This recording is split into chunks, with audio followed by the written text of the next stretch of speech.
आणि अधिक माहितीसाठी जाऊयात आपले प्रतिनिधी ओम राऊत आपल्या सोबत, ओम देशमुख आपल्या सोबत आहेत। ओम, अगदी बरोबर आहे। खरं तर गेल्या अनेक महिन्यांपासून सातत्यानं वादग्रस्त असलेले कृषी मंत्री असलेले माणिकराव कोकाटे यांच्यावर अखेर सरकारकडनं काही प्रमाणात कमी आपण कारवाई करण्यात आल्याचं पाहायला मिळतंय। कोकाटेंचं कृषी मंत्रीपद काढून त्यांच्याकडे आता क्रीडा व युवक कल्याण हे मंत्रीपद देण्यात आले। तर क्रीडा मंत्रिपदाची जबाबदारी अजित पवारांचे अत्यंत विश्वासू मानले जाणारे दत्तात्रय भरणे, जे इंदापूरचे आमदार आहेत, मंत्री आहेत आणि खरं तर राष्ट्रवादीचे एक महत्वाचे नेते आहेत, त्यांच्याकडे आता ही जबाबदारी देण्यात आली आहे। खरं तर गेल्या अनेक दिवसांपासून मुख्यमंत्र्यांचा दिल्ली दौरा असेल किंवा सातत्यानं अजित पवार, देवेंद्र फडणवीस यांच्या होणाऱ्या बैठका असतील, यामध्ये राष्ट्रवादीच्या या मंत्र्यावरती कुठेतरी कारवाई होईल का अशा प्रकारची चर्चा होती। अंतिमतः आज दुपारी सह्याद्री अतिथीगृहावरती मुख्यमंत्री, उपमुख्यमंत्री अजित पवार आणि सुनील तटकरे यांची बैठक झाली आणि या बैठकीनंतर कुठेतरी या संदर्भात कारवाई होताना आपल्याला पाहायला मिळते। परंतु जर आपण पाहिलं तर विरोधकांकडनं या जी काही कारवाई तात्पुरत्या स्वरूपात करण्यात आली त्यावरती नाराजी व्यक्त करण्यात येते। सरकारनं तात्पुरती मलमपट्टी केली। आताच आपण जसं ऐकलं, विरोधकांचं हे म्हणणं की तात्पुरती मलमपट्टी आहे, खरं तर कारवाई होणं अपेक्षित आहे। शेतकऱ्यांवर प्रति ज्याबद्दलची भाषा कोकाटेंकडनं सातत्यानं वापरण्यात आली, शेतकऱ्यांना भिकारी म्हणणं असेल किंवा तुम्ही ज्या पद्धतीचा उल्लेख केला, या सगळ्या गोष्टींचा विचार करता कोकाटेंचा राजीनामा खरं तर घ्यायला हवा अशा प्रकारची मागणी विरोधकांकडनं होते। परंतु सध्याची अपडेट अशी आहे की माणिकराव कोकाटे यांचं क्रीडा मंत्रीपद, यांना क्रीडा मंत्रीपदी यांची कुठेतरी एक ऍडजस्टमेंट करण्यात आली आणि जे कृषी मंत्रीपद आहे ते दादांचे निकटवर्ती असलेल्या जे दत्तात्रय भरणे त्यांच्याकडे देण्यात आले। मात्र यानंतर तरी माणिकराव कोकाटे हे जे काही त्यांचं ओम, मी तुला थोडंसं थांबवतोय। आपल्या सोबत सामाजिक कार्यकर्त्या अंजली दमानी आहेत। अंजली ताई, आपण बघतोय माणिकराव कोकाटे यांच्या राजीनाम्याची मागणी खरं तर शेतकऱ्यांमधून, विरोधकांमधून होत होती, मात्र त्यांचं खातं बदलण्यात आलंय, त्यांना क्रीडा मंत्रालय आता देण्यात आलेलं आहे। आता मी बऱ्याच चॅनल्सवर याच्या आधी बोलले आणि त्याच्यात रुपाली ठोंबरे आणि प्रवीण दरेकर यांनी स्पष्ट शब्दात आपल्या सगळ्यांना सांगितलंय की राजकारण याच्यात करू नये, तुम्ही याच्यात आता खरं तर समाधान मानायला पाहिजे। म्हणजे आपण यांनी केली आपल्या डोक्यावर प्रचंड मोठी मेहरबानी आहे ही की यांनी यांचं खातं बदलण्याची तसदी घेतली। म्हणजे आपण एवढा आक्रोश, एवढा राग, शेतकऱ्यांचा राग, सगळ्यांचाच म्हणजे छावा संघटनेचा राग आपण एवढे दिवस त्याचं डिस्कस करतोय, आपल्या डोक्यावर प्रचंड मोठे उपकार करून त्यांची फक्त खातं बदलण्यात आलंय। आज दुपारपासून मला माहिती होतं की त्यांना क्रीडा खातं दिलं जाणार आहे। मला वाटतं मी आपल्या चॅनलवर ते बोलले देखील। तर मला असं वाटतं की यांना क्रीडा खातं काय ग्राउंडवर दिलंय, म्हणजे काय त्यांच्यात तेवढी त्याच्यातली काय माहिती आहे किंवा काय येतं त्यांना क्रीडा खात्यात, पण काहीच बघायचं नाही। कोणाला जी वाटेल ती खाती वाटायची म्हणून वाटायची, असंच सगळं राजकारण चाललंय। मला तर तुम्हाला झी 24 तासला मला एकच सांगायचंय की तुम्ही जा, जनतेत लोकांना विचारा की आता राजकारणाबद्दल त्यांना काय वाटतंय। तिटकारा आलाय जनतेला, तिटकारा।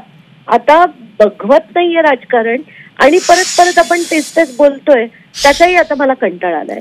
अगदी अंजलीताई, कुठेतरी आता माणिकराव कोकाटेंचं डिमोशन झालं असलं तरी तुम्ही ज्या पद्धतीने म्हणालात की आता कृषी खात्याच्या बाबतीमध्ये शेतकऱ्यांना जो न्याय देऊ शकला नाही तो क्रीडा खात्याला कसं न्याय देणार असा एक प्रश्नच आहे। आणि त्यांना येत आहे काय, मला कुठल्या गेम बद्दल कोकाटेंना कसली माहिती आहे, प्रत्येक याच्यात काय काय करायला हवं, काय करायला नको, यांना म्हणजे ज्याला जे खातं येतं त्याला ते खातं दिलं गेलं पाहिजे। पण आताच्या घटकेला महाराष्ट्राला जर 10वी पास अर्थमंत्री लाभलाय तर आपण काय बोलणार अशी परिस्थिती आहे सध्या महाराष्ट्रात। अगदी अंजलीताई, एक प्रश्न असा विचारायचा होता की कोकाटे रमी खेळताना त्यांचा व्हिडिओ व्हायरल झाल्यानंतर प्रचंड टीका झाली होती, त्यांच्या राजीनाम्याचीच मागणी केली होती। त्यानंतर या सगळ्यामध्ये झी 24 तासनं सुद्धा पाठपुरावा केला, अजित पवारांनी मंगळवारी फैसला घेतो असं म्हणून सांगितलं, त्यानंतर अभय दिल्याच्या चर्चा झाल्या आणि आता कुठेतरी टीका कमी होत नाही म्हटल्यावर हा निर्णय होताना दिसतोय, त्याबद्दल काय वाटतंय आपल्याला? कसं आहे की कुठेतरी ना त्या दोघांमध्ये कॉम्पिटिशन लागली होती। आता आमचा म्हणजे अजित पवारांना वाटलं आता आमचा एक मंत्री आधी गेलाय ना, तर जोपर्यंत शिंदेचा जाणार नाही तोपर्यंत माझा मी दुसरा मंत्री काढणार नाही, तर त्यांना तुम्हाला पद बदलायचं असेल तर तेवढं बदलण्याचा मी तुमच्यावर कृपा करतो आणि ती त्यांनी कृपा करून दिली आज। म्हणजे महायुतीतल्या मित्रपक्षांमधलेच ही सुप्त संघर्ष आहे असं म्हणावं लागेल। संघर्ष आहेच आणि ते स्पष्टपणे दिसतंय आपल्याला। आता या पुढे या सगळ्या पक्षांचं काय होतंय, कारण 2 दिवस आपण चर्चा ऐकतोच आहे या चिन्हावरचं जे केस जी पेंडिंग आहे सुप्रीम कोर्टात, त्याच्यावर निर्णय काय होता याच्याकडे सगळ्यांनी बघणं गरजेचं आहे. म्हणजे आणि किती लोला महाराष्ट्राचं राजकारण जात आहे हे आपल्याला आता बघणं भाग आहे, दुसरं काय म्हणणं. अगदी अंजलीताई, धन्यवाद, तुम्ही झी 24 तासशी बोललात त्याबद्दल. आपण बघितलं अंजली दमानिया यांनी यावर नाराजी व्यक्त केली आहे. कुठेतरी हे खातं बदलून उपकार केल्याची भावना या सत्ताधाऱ्यांमध्ये आहे, अशा प्रकारची प्रतिक्रिया अंजली दमानिया यांनी दिलेली आहे. आपण बघतोय माणिकराव कोकाटे यांच्याकडचं कृषी खातं बदलण्यात आलंय. माणिकराव कोकाटेंकडे क्रीडा मंत्रीपद सोपवण्यात आलेलं आहे. तर आणि याविषयीच बोलण्यासाठी आपल्यासोबत शिवसेना उद्धव बाळासाहेब ठाकरे पक्षाचे नेते आमदार अनिल परब आहेत. अनिल परबजी, कोकाटेंचं खातं बदलण्यात आलंय. विरोधकांनी तुमच्या पक्षांना, महाविकास आघाडीच्या नेत्यांनी त्यांचा राजीनामा घेण्याची मागणी केली होती, मात्र आता फक्त खातं बदलण्यात आलेलं आहे. आम्ही त्यांचा राजीनामा मागितला या सगळ्या कलंकित मंत्र्यांचा. खातं बदलून हा प्रश्न सुटणार नाहीये आणि रमी हा खेळ अजून ऑलिम्पिक मध्ये गेलेला नाहीये की ज्याचं रोल मॉडेल हे कोकाटे आहेत. क्रीडा खातं त्याला दिलेलं आहे, परंतु रमी हा खेळ अजून ऑलिम्पिक मध्ये नाहीये की ज्याचा आदर्श घेऊन मुलं तयार होतील. त्याच्यामुळे असा जुगार खेळणाऱ्या माणसाला क्रीडा खातं देऊन त्या क्रीडा खात्याचा अपमान करतायत. आणि आता मुख्यमंत्री हतबल झालेत असं चित्र दिसतंय. मुख्यमंत्र्यांनी खरं त्यांचा राजीनामा देऊन या सगळ्यांना एक जबरदस्त इशारा द्यायला पाहिजे होता की या राज्यामध्ये असं काही चालणार नाही. परंतु जे सरकार कुबड्यांवरती आहे त्या सरकारला यांना समज देण्याची किंवा यांच्यावरती कारवाई करण्याची धमक दाखवता येत नाही असं आमचं म्हणणं आहे. अगदी अनिल परबजी, सभागृहामध्ये असेल किंवा वादग्रस्त मंत्र्यांच्या राजीनाम्यासाठी तुम्ही स्वतः आग्रही भूमिका घेतली, तुमच्या पक्षानं ठाम भूमिका घेतली आहे. अजूनही शिवसेना उद्धव बाळासाहेब ठाकरे पक्ष माणिकराव कोकाटेंच्या राजीनाम्यावर ठाम आहे? 100% आम्ही ठाम आहोत. आमचं म्हणणं असं की त्यांचा राजीनामाच घेतला पाहिजे आणि अजितदादांसारख्या कडक शिस्तीच्या माणसाकडनं आमची अपेक्षा जास्त आहे.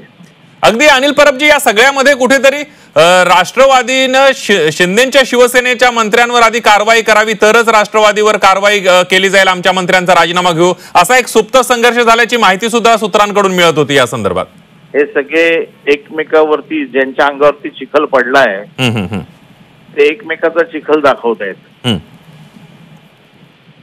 तर तो चिखल पडलेलाच आहे यांच्या अंगावर, कलंकित तर झालेलेच आहेत. तर एक चोर दुसऱ्या चोराला सांगतोय की पहिले त्या चोराला पकडा मग माझ्याकडे या, आणि दोन्ही चोर सिद्ध झालेले आहेत. अगदी अनिल परबजी, धन्यवाद, तुम्ही झी 24 तासशी बोललात त्याबद्दल. आपण बघितलं शिवसेना उद्धव बाळासाहेब ठाकरे पक्षाचे नेते अनिल परब आपल्या सोबत होते. माणिकराव कोकाटेंच्या खातं बदलून चालणार नाही तर त्यांचा राजीनामाच घेतला पाहिजे अशा भूमिकेवर शिवसेना उद्धव बाळासाहेब ठाकरे पक्ष ठाम आहे. तशी भूमिका अनिल परब यांनी झी 24 तासशी बोलताना मांडलेली आहे. वादग्रस्त सगळ्याच मंत्र्यांचे राजीनामे घेतले पाहिजेत अशा प्रकारची मागणी अनिल परब यांनी केलेली आहे. त्यामुळे फक्त खातं बदलून चालणार नाही आणि उपरोधिक टोला सुद्धा लगावलेला आहे. माणिकराव कोकाटे खेळत असलेली रमी हे अजून ऑलिम्पिक खेळ झाला नाही, त्यामुळे त्यांना क्रीडा खातं का दिलं असाही सवाल त्यांनी उपहासात्मक उपस्थित केलेला आहे. आणि त्यामुळे आता माणिकराव कोकाटे यांचं खातं बदलण्यात आलेलं आहे, त्यांना क्रीडा मंत्रीपद देण्यात आलेलं आहे. तर दत्ता भरणे हे नवे कृषी मंत्री असणार आहेत. माणिकराव कोकाटे यांना रमी खेळणं, शेतकऱ्यांच्या बाबतीमध्ये वादग्रस्त बोलणं, शेतकऱ्यांना भिकारी आहे असं म्हणणं, शेतकऱ्यांच्या कर्जमाफी संदर्भात वादग्रस्त वक्तव्य करणं, वारंवार केलेली वादग्रस्त वक्तव्य आणि त्यानंतर सभागृहामध्ये खेळलेली रमीचा व्हिडिओ व्हायरल झाला. आणि या सगळ्यामुळे आता माणिकराव कोकाटे यांना हे सगळं भोवलेलं आहे. त्यांचं खातं, कृषी खातं त्यांच्या हातून गेलेलं आहे. क्रीडा मंत्रीपदाची जबाबदारी त्यांच्यावर सोपवण्यात आली आहे. तर आता दत्ता भरणे हे नवे कृषी मंत्री असणार आहेत. भरणेंवर कृषी मंत्री पदाची जबाबदारी सोपवण्यात आली आहे. तर दुसरीकडे या शर्यतीमध्ये मकरंद पाटील यांचंही नाव शर्यतीत होतं, मात्र दत्ता भरणे हे कृषी मंत्री झालेले आहेत. पुन्हा एकदा जाऊयात, ओम देशमुख आपले प्रतिनिधी आपल्या सोबत आहेत. ओम, अगदी बरोबर आहे. खरं तर सातत्यानं विरोधकांकडनं ही मागणी केली जाते. अजूनही जेव्हा या सगळ्या संदर्भात सरकारकडनं खातेबदल करण्यात आला तरी सुद्धा विरोधक मात्र जे आहेत ते आपल्या आग्रही भूमिकेवरती आणि राजीनाम्याच्या मागणीवरती ठाम असताना पाहायला मिळतात. कुठेतरी विरोधकांकडनं उपहासात्मक पद्धतीने या खाते बदलावर आता टीका करायला सुरुवात झाली. रमी हा खेळ ऑलिम्पिकमध्ये नाही असं खरं तर अनिल परब यांनी म्हटलंय. परंतु खरंच खाते बदल करून या सगळ्या गोष्टी भागणार आहेत का हा सुद्धा प्रश्न पुन्हा एकदा चर्चेला जातोय. खरं तर ज्या पद्धतीच्या विधानं सातत्यानं माणिकराव कोकाटेंकडनं येत होती त्या दृष्टिकोनातून सरकारच्या इमेजवर तर नक्कीच धक्का बसत होता. परंतु शेतकरी असतील किंवा सर्वसामान्य असतील त्यांच्या देखील भावना कुठेतरी यामुळे दुखावल्या जात होत्या. यावर खऱ्या अर्थानं सरकार कारवाई करणार आहे का अशा प्रकारची मागणी सर्व स्तरातून समाजातून व्यक्त केली जात होती. राजकीय संघटना असतील किंवा अनेकांनी या संदर्भात मीडियावरती सोशल मीडियावरती आपल्या ज्या भावना आहेत त्या व्यक्त केल्या होत्या. परंतु सरकारकडनं मात्र खाते बदल हा एक उपाय यावर काढण्यात आलाय. आता मुळामध्ये या सगळ्या संदर्भात जेव्हा टीकेची झोड पुन्हा एकदा सरकारवर उठायला सुरुवात झाली आहे त्यानंतर सरकारची नेमकी भूमिका काय असणार आहे. खाते बदल हा एकमेव पर्याय सरकारसमोर आहे का की यानंतरही अजून काही कारवाई या संदर्भामध्ये होऊ शकते याची आता उद्यापासून खऱ्या अर्थानं चर्चा पुन्हा एकदा सुरू होईल. मुळामध्ये वरिष्ठ नेत्यांच्या सोबत झालेल्या बैठकीनंतर खऱ्या अर्थानं मुख्यमंत्र्यांकडनं हा निर्णय घेण्यात आलेला आहे. आज आपण पाहिलं सकाळी अजित पवार असतील किंवा सुनील तटकरे यांच्यासोबत मुख्यमंत्र्यांची बैठक झाली. या बैठकीनंतरच या सगळ्या संदर्भातला जो अंतिम निर्णय होता तो मुख्यमंत्री आणि या सगळ्या नेत्यांच्या उपस्थितीत झालेल्या बैठकीनंतर घेण्यात आलेला होता. त्यामुळे कुठेतरी एक कन्सेन्सस तयार करून एक मतैक्य तयार करून हा निर्णय घेण्यात आल्याचं पाहायला मिळतंय. अजित पवारांकडनं कारवाईचा इशारा देण्यात आला होता मात्र परंतु पुन्हा एकदा आपण समज दिली आपण इशारा दिलाय आणि त्यानंतर आता खाते बदल होतोय हे अजित पवारांच्या एकंदर विधानानंतर स्पष्ट झालं होतं. आपल्या कारवाईसाठी सातत्यानं ओळखले जाणारे अजित पवार सुद्धा या संदर्भामध्ये काहीसे नरमाईची भूमिका शेवटच्या टप्प्यामध्ये घेत होते हे देखील आपण 24 तासच्या माध्यमातून प्रेक्षकांना दाखवलं होतं. त्यामुळे पुन्हा एकदा आता जर राष्ट्रवादी आणि एकंदर सरकारवरती जर टीकेची झोड उठवायला सुरुवात झाली तर सरकार यावरती नेमकी काय कारवाई करते आणि मुख्यत्वे माणिकराव कोकाटेंच्या संदर्भात जो रोष व्यक्त केला जातोय त्या माणिकराव कोकाटेंच्या संदर्भात छावा संघटनेच्या वतीनं सुद्धा काल मुख्यमंत्र्यांना सह्याद्री अतिथीगृहावरती येऊन निवेदन देण्यात आलं. जर कोकाटेंची हकालपट्टी करण्यात आली नाही तर आम्ही 9 ऑगस्ट पासून मुंबईमध्ये आंदोलन करू असा इशारा सुद्धा छावा संघटनेनं काल मुख्यमंत्र्यांना दिलेला आहे. त्यामुळे या सगळ्या राजकीय धुमश्चक्रीमध्ये आरोप प्रत्यारोपांच्या फैरीमध्ये आणि विरोधकांकडून उडवल्या जाणाऱ्या राजकीय धोळ्यामध्ये सरकार माणिकराव कोकाटेंच्या संदर्भात आणि एकंदरच वादग्रस्त मंत्र्यांच्या संदर्भात नेमकी काय कारवाई करते हे पाहावं लागणार आहे. दुसरा महत्वाचा मुद्दा म्हणजे कोकाटेंच्या संदर्भात सरकारकडनं तात्पुरती का होईना पण कारवाई करण्यात आली आहे. परंतु जे इतर मंत्री आहेत त्यामध्ये संजय शिरसाट असतील किंवा योगेश कदम असतील किंवा इतरही काही मंत्री असतील ज्यांच्यावर काही ना काही प्रमाणात आरोप झालेले आहेत या मंत्र्यांच्या संदर्भामध्ये सुद्धा काही वेगळी कारवाई अपेक्षित आहे की त्यांच्यावर सुद्धा खाते बदलाचा एक तात्पुरता उपाय करून या सगळ्या प्रकरणाला थांबवण्याचा प्रयत्न शासन करते हे सुद्धा खऱ्या अर्थानं पाहणं महत्वाचं असणार आहे. त्यामुळे सरकार समोर वर्षपूर्तीच्या आधी या वादग्रस्त मंत्र्यांमुळे अनेक अडचणी निर्माण होताना पाहायला मिळतात. मुख्यमंत्री आणि उपमुख्यमंत्री दोन्ही जे महत्वाचे तिन्ही महत्वाचे नेते ते या सगळ्या गोष्टींवरती कशा पद्धतीनं क्रायसिस मॅनेजमेंट करतात आणि सरकारची इमेज जी खऱ्या अर्थाने ज्यावरती अनेक प्रश्नचिन्ह निर्माण होत आहेत त्यावरती कशा पद्धतीनं ते सोल्युशन किंवा यावर काही उपाय शोधून काढतात हे खऱ्या अर्थानं पाहणं महत्वाचं असणार आहे आणि त्यावर महायुती सरकारचं भवितव्य देखील अवलंबून असेल. संदीप अगदी ओम या सगळ्यामध्ये आपण बघितलं की वादग्रस्त मंत्र्यांवर कारवाई करण्यासंदर्भात राष्ट्रवादी आणि शिवसेनेमध्ये ही संघर्ष असल्याची माहिती सूत्रांकडून मिळत होती. त्याबद्दल काय सांगशील आणि जे शिवसेनेचे वादग्रस्त मंत्री आहेत ते वादात सापडलेत त्यांच्यावर आता आगामी काळात काही कारवाई होऊ शकते का? मुळामध्ये खरं तर राष्ट्रवादीच्या या मंत्र्यांवरती कारवाई होण्यास जो विलंब झालाय तात्पुरती कारवाई जी झाली आहे त्यामध्ये शिवसेनेच्या मंत्र्यांवर आधी कारवाई करायची की राष्ट्रवादीच्या मंत्र्यांवर आधी कारवाई करायची हा देखील एक मुद्दा असल्याचं कळतोय.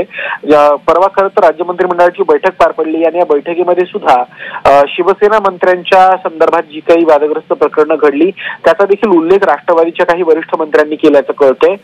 मुळामध्ये भरत गोगावले यांचं अघोरी पूजेच्या संदर्भातलं प्रकरण असेल किंवा संजय शिरसाटांचं पैशानी भरलेली बॅगेचं प्रकरण असेल योगेश कदम यांचं डान्सबार प्रकरण असेल किंवा इतरही काही महत्वाचे मंत्र्यांचे प्रकार असतील संजय गायकवाड यांनी केलेली मारहाण असेल या सगळ्या मुद्द्यांकडे सुद्धा राष्ट्रवादीकडनं सुद्धा लक्ष वेधलं गेलं की खऱ्या अर्थानं शिवसेनेच्या मंत्र्यांची सुद्धा अशी अनेक प्रकरणं आहेत त्यांच्यावर सुद्धा अशाच पद्धतीने कारवाई व्हावी. परंतु आपण जर पाहिलं असेल की जेव्हा या सगळ्या प्रकरणाची चर्चा सुरू झाली तेव्हा काल उपमुख्यमंत्री असलेले एकनाथ शिंदे हे दिल्लीला रवाना झाले.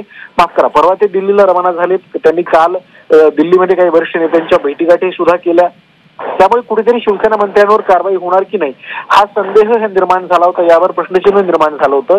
या सगळ्या घडामोडींच्या पार्श्वभूमीवरती कुठेतरी स्वतः मुख्यमंत्र्यांनी तीव्र नाराजी व्यक्त केल्यामुळे या प्रकरणात किमान माणिकराव कोकाटेंवरती तरी कारवाई करण्याच्या संदर्भात निर्णय झालेला आहे. त्यामुळे प्रश्न निर्माण होतो की आता शिवसेनेच्या वादग्रस्त मंत्र्यांच्या संदर्भात नेमकी काय कारवाई केली जाणार आहे, शिवसेनेच्या मंत्र्यांवर काही कारवाई होते का, आणि जर ती कारवाई होणार असेल तर ती केवळ खाते बदलाची असेल की त्यांची मंत्रिमंडळातून गच्छंती होते, त्या सगळ्या गोष्टींचा खऱ्या अर्थानं उलगडा होणं खूप आवश्यक आहे.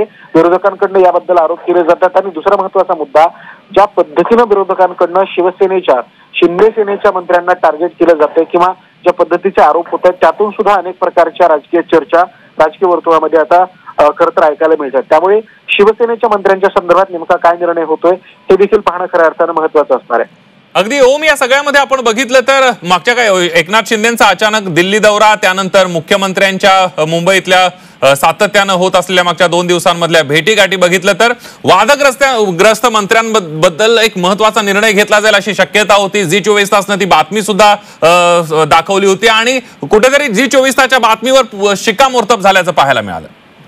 100% यात कुठलाही वाद नाही. झी24 तासनं सातत्याने या संदर्भात सुतोवाच केलं होतं की मंत्र्यांच्या संदर्भामध्ये काही ना काही स्वरूपात कारवाई होणार आहे आणि खाते बदल होईल या संदर्भातलं वृत्त देखील झी24 तासनं सर्वप्रथम दाखवलं होतं.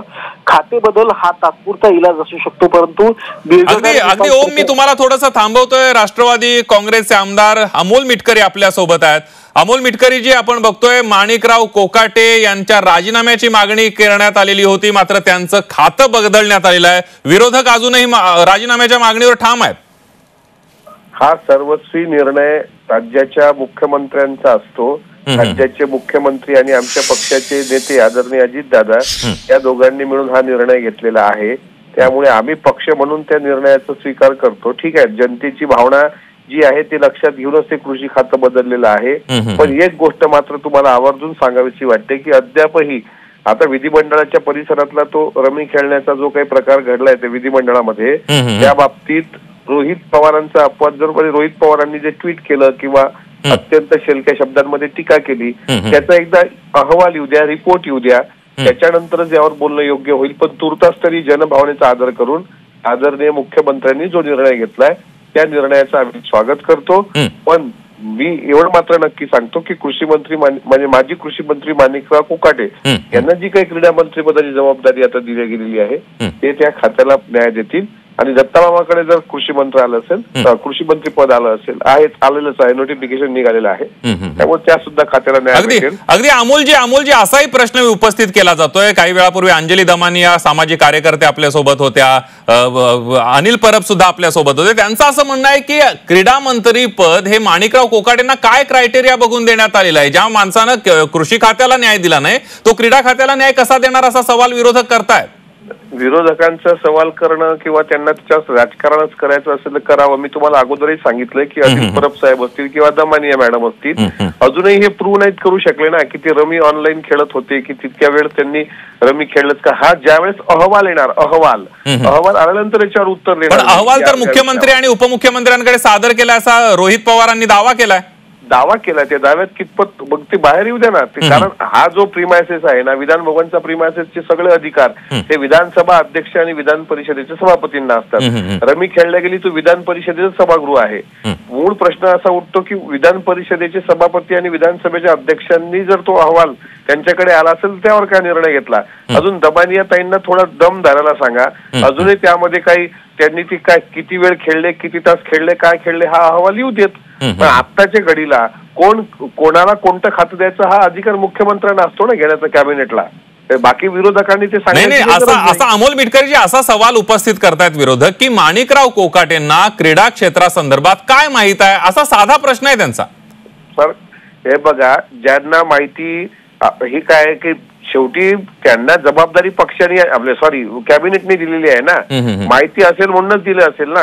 हे सांगतायत शहाणी लोक की त्यांना क्रीडा खात्याची माहिती नाही म्हणून त्यांना त्या क्रीडा मंत्री पदातलं काय समजेल हे ते ठरवतील ना. त्यांना माहिती आहे की नाही हे ते प्रूव्ह होणार भविष्यात. त्यांना कृषी खात्याचं पण उत्तम ज्ञान होतं. कृषी खाते कृषी मंत्री म्हणून पण त्यांनी विद्यापीठामध्ये अनेक सुधारणा आणल्या होत्या. मी पण एका विद्यापीठाचा सदस्य आहे. पण हे कोण ठरवणार आहे की त्यांना ज्ञान नाही ते? हे मुख्यमंत्र्यांनी घेतलेला निर्णय. त्यामुळे विरोधकांना काय बोलायचं ते बोलू देत, तो त्यांचा अधिकार आहे. पण त्यांनी अर्ध्या हळकुंडानं पिवळं होऊ नये. दूध का दूध आणि पाणी का पाणी लवकरात लवकर होऊन जाईल. अगदी मिटकरीजी, अजून एक प्रश्न असा आहे की जी विधिमंडळाच्या चौकशीचा अहवाल आहे, तुम्ही म्हणालात की अहवाल आल्यानंतर या सगळ्या गोष्टी क्लिअर होतील. हा अहवाल जाहीर केला जाणार आहे? हा अधिकार विधानसभेच्या अध्यक्ष आणि विधान परिषदच्या सभापतींचा असतो आणि त्यांच्या मनावर आलं किंवा त्यांनी जर निर्णय घेतला तो जाहीरही होईल आणि ते त्याच्यात मी काय बोलणार नाही, कारण तो सर्वस्वी अधिकार त्यांचा आहे, त्यांच्या अधिकार क्षेत्रातला तो विषय आहे. अगदी अमोल मिटकरीजी धन्यवाद, तुम्ही झी24 तासशी बोललात त्याबद्दल. आपण बघितलं अमोल मिटकरी यांनी झी24 तासशी बोलताना सांगितलं की हा मुख्यमंत्र्यांचा निर्णय कृषी खात्यामध्ये माणिकराव कोकाटेंनी चांगलं काम केलं होतं अमोल मिटकरी असं म्हणतायत आणि आता दत्तात्रय भरणे सुद्धा न्याय देतील कृषी खात्याला असं म्हटलंय. माणिकराव कोकाटे क्रीडा मंत्रालयाला न्याय देतील अशा प्रकारची प्रतिक्रिया अमोल मिटकरी यांनी झी24 तासशी बोलताना दिलेली आहे. आपण बघितलं माणिकराव कोकाटेंचं खातं बदलण्यात आलेलं आहे. झी24 तासनं माणिकराव कोकाटेंचं खातं बदलणार असल्याची बातमी आज सर्वप्रथम दाखवली होती. झी24 तासच्या बातमीवर शिक्कामोर्तब झालेला आहे. दत्ता भरणेंकडे कृषी खात्याची जबाबदारी आता सोपवण्यात आलेली आहे. माणिकराव कोकाटेंना विधिमंडळात रमी खेळणं, शेतकऱ्यांच्या बाबतीमध्ये वारंवार वादग्रस्त वक्तव्य करणं माणिकराव कोकाटे यांना भोवलेलं आहे. दत्ता भरणे जे इंदापूरचे आमदार आहेत, अजित पवारांचे निकटवर्तीय म्हणून त्यांच्याकडे बघितलं जात आहे. त्यांना क्रीडा मंत्री पद देण्यात आलेलं होतं, मात्र आता त्यांना कृषी मंत्री पद देण्यात आलं आणि त्यांच्याकडचं क्रीडा मंत्री मंत्रालय जे आहे ते माणिकराव कोकाटे यांना सोपवण्यात आलेलं आहे. माणिकराव कोकाटेंचं खातं बदलणार ही बातमी झी24 तासनं सर्वात आधी दिली होती आणि त्यानंतर आता माणिकराव कोकाटेंचं खातं बदलण्यात आलंय. त्यामुळे झी24 तासच्या बातमीवर पुन्हा एकदा शिक्कामोर्तब झालाय.